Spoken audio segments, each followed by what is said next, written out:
We have just opened an account for you in the Projuice app. So to get started, go to app.projuice.com in your favorite browser. Mine is Firefox. So now you've reached the Projuice login page. Over here you can enter your email address to log in.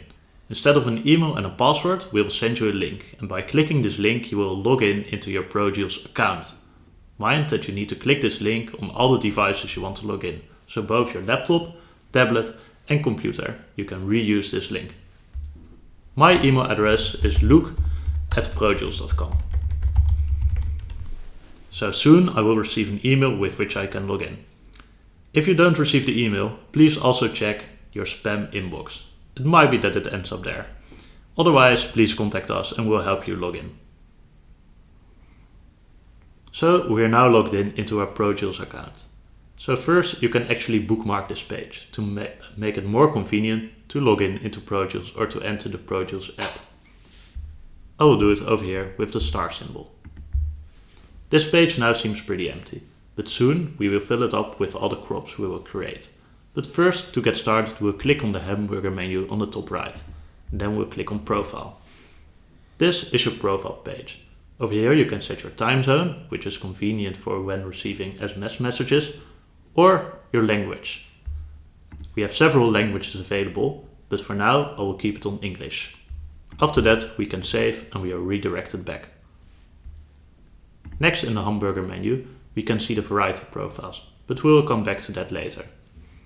After that we have our company name, which in our case is Demo Company.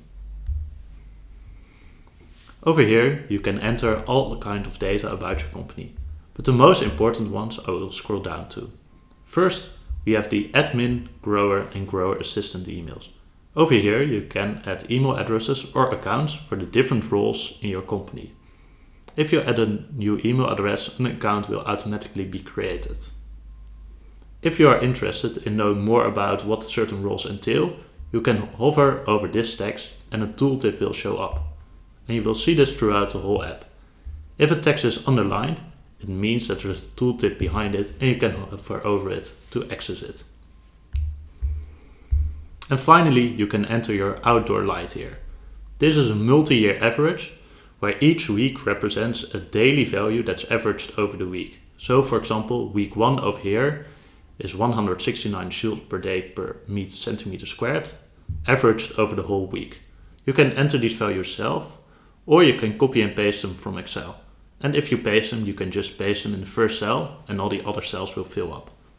We can also supply them from the Projuice teams, because we have a huge database of outdoor light numbers for multi-year averages. So we have just edited the company settings. So now we are ready to create our very first crop. But before we do that, we actually also need to have a variety profile. And within Projuice we have a public variety profile set available, or example variety profile for the most common varieties. Let's go to the variety profiles page to see them. So over here, for the different species, you can see the variety profiles that we have available. And you can either choose one of these variety profiles, for example Alzamora for the bell pepper, or you can duplicate them. So if you have a crop that's quite similar to that specific variety, you can duplicate them and tune them according to your variety.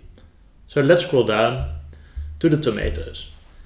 I have a tomato that's very similar to Angel, so I will choose duplicate here for Angel and then the name of my company.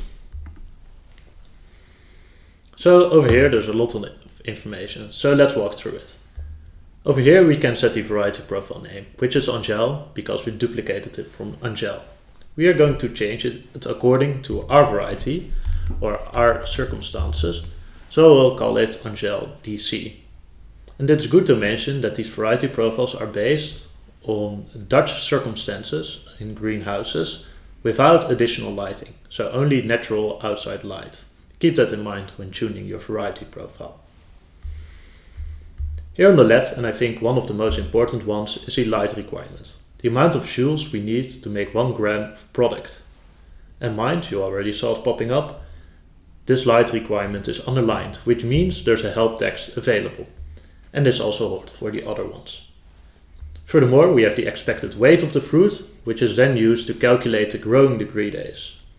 This is calculated automatically. However, if you are experienced and have, for example, data from previous years, you can also fill in this value yourself. And mind, this is then updated in the graph here on the right of growth period based on growing degree days. We also have the CO2 factor, which represents how much CO2 influences the efficiency of your crop. So by making it higher, more CO2 means more growth or more efficient growth. Then we have the gradient at temperature set point, which is a tuning knob we can actually use to change how much a change in temperature results in a change in efficiency of the crop. And then finally we have the maximum usable light, which is usually around 30-50 for tomatoes. And then we have the RTR values. And these RTR values that we fill in here are represented in this RTR graph over here. So the relation between inside light, temperature and efficiency. For our specific variety profile, I will change the CO2 factor to 0.5 to make it more sensitive to changes in CO2. After this, I will save my variety profile, and now it's available to use in the creation of our crop. If I now want to go back to our homepage, I can click the Produce button here on the top left, or the Produce logo, and I will go back to our homepage.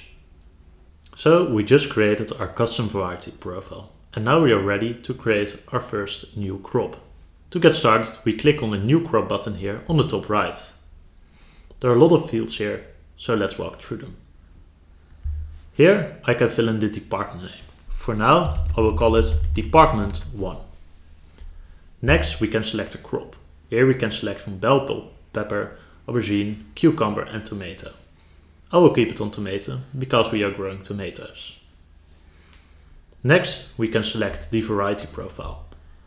There are many built-in variety profiles in Produce that we already saw, and we will keep on extending this list. However, we can also select our custom variety profiles that we just created. Over here, Angel DC for Angel Demo Company. Next, we can select the start date of our crop. We want to start in the second week of January.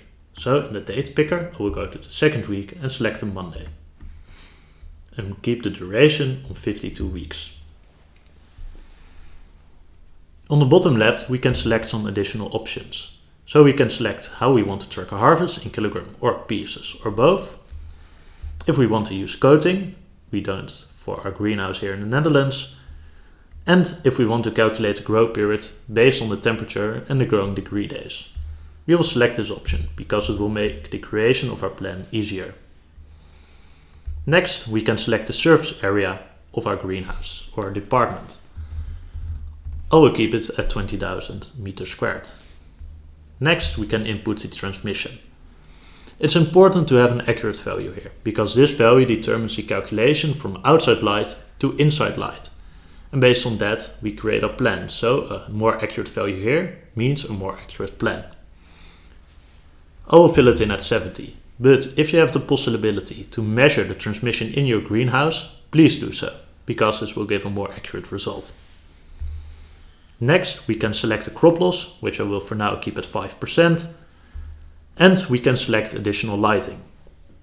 In our greenhouse, we don't have any additional lighting, but if you want to, you can click this checkbox, select light type, for example LED, and fill in the power of your lights. For now, I will deselect it again, because we don't have any lights. On the right, we can select the advisor emails, so in here I can select and fill in the email of an advisor, and then she or he can watch our crop with us and give us advisor. Next, we can select some custom variables, for example the stem diameter and growth. And with these variables we can actually track the generativity and vegetativity of our crop. Finally, we can select the registration reminders that we want to receive for our crop to make sure we stay up to date with registering our crop. Now we are done and we can save our crop, and we have created our very first crop. Right now we are redirected to our pre-plan page, which we'll fill in now. So now we are on the pre-plan page. This pre-plan page helps us creating our plan, because a plan page is a little bit more complicated and involved, but you can have more fine-tuning capabilities. So with this one we can actually set the outline or the basis of our plan. So let's start on the left. Here we can set the name of our plan, and we can set the efficiency factor, which we'll keep at 100 right now. The fruit weight is at 12 grams per piece, which came from the variety profile, and we'll set the pruning policy to 12 pieces per truss. We want to have our last fruit set some way mid-September. So I will go to September 2025 and have my last fruit set in week 38. And you can see that already reflected in the light plan over here. So that's already a good thing to highlight. Everything that we change here is already reflected in the graphs on the light. So in the light plan, in our harvest plan, and in our plant load and fruit set. So now let's get started with changing our stem density and our truss development over the weeks. We'll start with a stem density of 3.5 and a truss development of 0.9. Next, I want to actually change something around week 12 or halfway March. So if I hover over here, we can actually see that from this point onward we have a gap between the energy needed, the purple line, and the energy available, the green line. And our goal is actually to match them as closely as possible. Because of this gap, this actually means I can grow more tomatoes or heavier tomatoes at this point in time. So let's add another entry. We mentioned halfway March, so let's go there. And here we'll change our stem density to 5 and our truss development to 1.1. And here we can see that it already matches much better. We have a little bit of a gap left, but we can fine-tune that if we want. Furthermore, we can actually see that we could have also ended our crop a little bit earlier, because here we have some energy shortage. But let's do that in the plan later on. Also good to mention is that we can already see our predicted harvest in kilograms, so a total harvest of around 23 kilograms is expected with this plan. For now we'll save it and fine-tune the other things in our plan page. This plan page has been created from the pre-plan page that we were previously in. So let's walk through the different things or some of the things we see in this table. First, we can see the temperature. The temperature is automatically filled in from the RTR, so based on our inside available light. We can also see our CO2 and the stem density that we just discussed. This also works for the truss development and the pruning policy and the fruit weight. Also the efficiency factor that we filled in at 100% stays here at 100. Let's say that we are at the end of a crop and our plants become less efficient. We can, for example, make this efficiency factor a bit lower, 90% for an older plant. Here on the right of the green line, we can actually see all the calculated values that we calculate based on the values on the left side. So let's get started. We can see that around week 20 or 22, there's a gap between the energy needed and energy available. Or actually, I think we can get more production out of this. So we will actually from week 16 onwards, or maybe even a bit later, week 20 onwards, we will change our pruning policy. You could, for example, also change your stem density or see the effect on the fruit weight change. Because if we keep this gap here, we can actually expect the crop to yield larger or heavier fruits. But for now, we will just change the pruning policy to 14. Then we can see that from week 30 onwards, we actually have a much higher energy needed or light requirement than we have energy available. So if we then scroll down to week 30 and change our pruning policy here to 9, we can again see that our light plan matches better. Because to remind us, our goal is to make the energy available and the energy needed line match. What we now can also see is that over here, our harvesting kilogram is updated with these latest values, and this is also reflected in our plant load and fruit set graph. So here we have a very nice overview of the energy, harvest and plant load throughout the year. And even though this plan looks good and we would not need any additional coating, as we can see there's no surplus of light, I still want to show you how we can enable coating and enter coating in this crop and plant. So to enable this, we go to the crop settings here on the top right and click on Use Coating for Greenhouse here on the bottom left. After that, we click on the Save button and we will be redirected back to our plan page. now we can see that there's an additional coating column over here. And in this coating column, we can fill in a coating percentage. For example, 20%. As you can see now in the graph on the right, we have a coating percentage entered, indicated by the gray shaded area here at the bottom. And we can see that the energy available has also been lowered. For now, I will just remove it again, because we are not going to use coating in this crop. So now that we have created our plan, let's go through the different menu items that Projuice has. As we have already discussed, here on the right we have the hamburger menu with the profile, variety profiles, your own company name, the frequently asked questions and the sign out button. Then in the main menu you have the crop settings, what we have already visited, the plan page, which we are on now, the upload page, which contains the uploads from your registration, for example pictures. The custom page, which contains the data from your custom variables, such as your stem density or leaf growth. The realization, which is a summary of your different registrations throughout the weeks, combined with your plan page to also show a projection of future values, or for example, a future harvest. The registration page. Here you can register your crop for the current or past weeks if you forgot to register. The dashboard, which shows an overview of the plan and the realized values. The crop picker, which shows all your crops which you are currently participating in. And the Projuice logo, which you can click to go to the home, the crop index, where you can also see all your crops. So let's first go to the registration page, where we'll make a registration for week 1. So on this registration page, we can see that the registration is for week 1, but also that we are registering for a future date, because the crop only starts in 2025. For now, I will fill in some values such that we can see it back on the realization page. So we will have an outside light of 500 joules, temperature of 18 degrees, a CO2 day of 420 ppm. We have a truss development of 1 truss per week. We don't have any harvest yet, no measured fruit weight and no growth period, because we didn't harvest any crops yet. And we keep the stem density on 3.5 and 12. These values stem actually from our plan. If I now save, you can see when we scroll to the top that the registration is saved. Now we can go to the realization page and see these registrations back. So if we take a look at the registration page or the realization page, we can actually see that we now have thick or bold values over here in this line. The bold values indicate that these are realized or real values. The lighter values actually come from your plan.